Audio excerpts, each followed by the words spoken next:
Hello guys! Isang mapagpalang umaga pong muli sa bawat isa sa atin. Naririto na naman po ako para mag-share sa inyo ng aming simple at masarap na ulam for today. Oo guys, ito po yung ating ulam. Ito po yung ating mga ingredients. Ito po yung isda ng talakitok. Gagamit po tayo ng kamatis, sibuyas, luya, siling green. Ang gulay naman po natin ay talong, okra. Gagamit din po tayo ng kalamansi. At ito po yung hipon. So, gagawin po natin siyang mix. Ang ating isda with hipon. So, guys, stay tuned para sa ating pagluluto.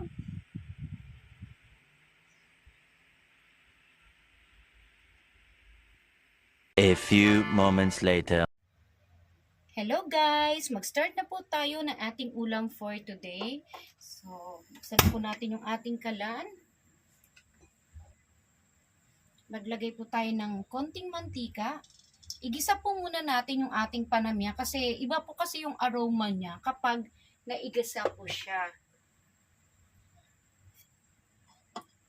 So, lagay na po natin yung ating luya.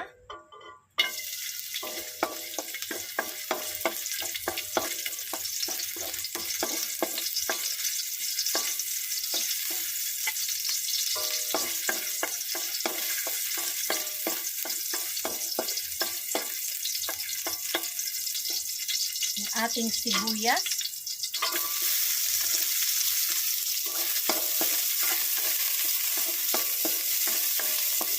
Medyo lutuin po muna natin ng konti yung ating sibuyas kasi napakabango po niya kapag naluto po siya ng gusto.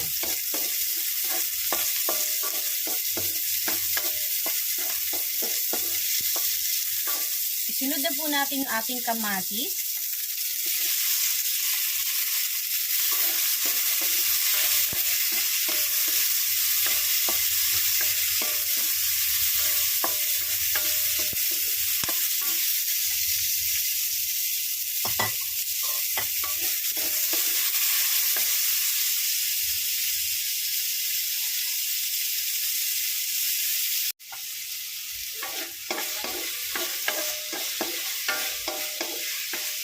Ilagay na po natin yung ating isda.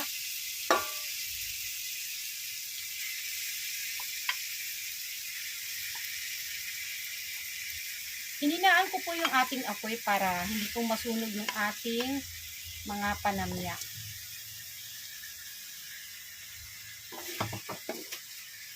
Hilaan po muna natin yan.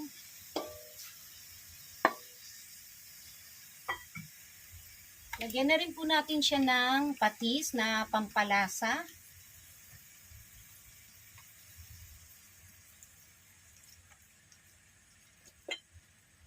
At saka paminta po.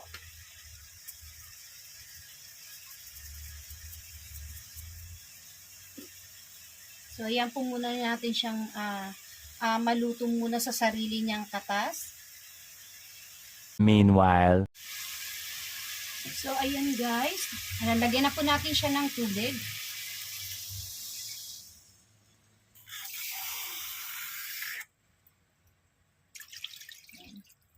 At saka natin siya pakuluan.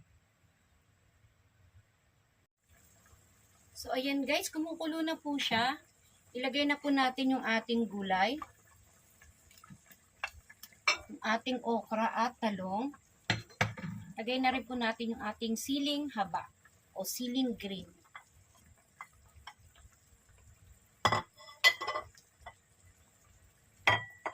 At saka lagyan natin siya ng konting asin. Kasi meron na po siyang patis kanina. So, addition na lang po tayo ng konting asin at pakulaan po natin siya.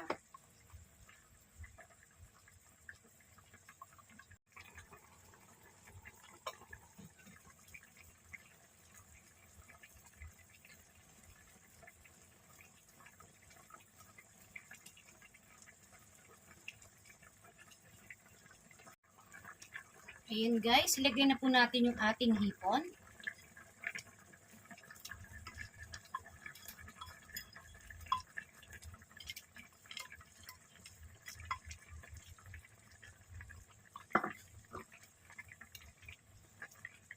Kukuluin na lang po natin yan.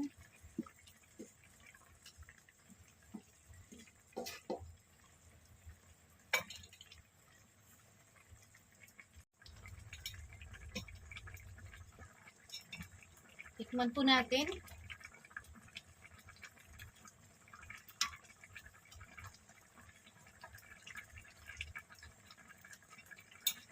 Guys, napakamalinamnam niya kasi yung combination ng isda at ng hipon, nagmix na po siya. So, pakuluan pa po natin siya bago natin siya hahanguin.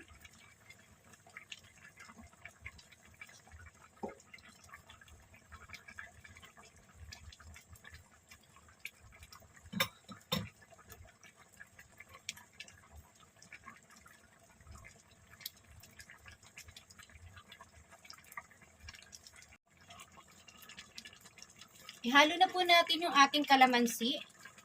So, lagyan ko po muna ng konting sabaw itong ating kalamansi.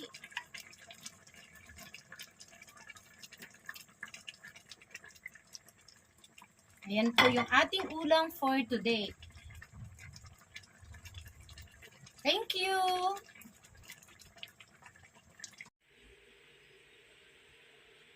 Hello guys!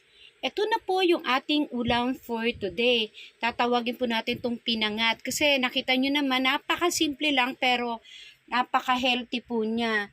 Pinagsama po natin yung ating isda with hipon. So guys, kung nagustuhan ninyo ang channel kong ito, please like, share, and subscribe. And don't forget to click the notification bell button for more updates. Thank you nga po pala guys sa patuloy niyong panunood ng aking mga video. God bless you po. So guys, ano pa pong ating hinihintay? It's 11:30. Kain na po tayo. God bless!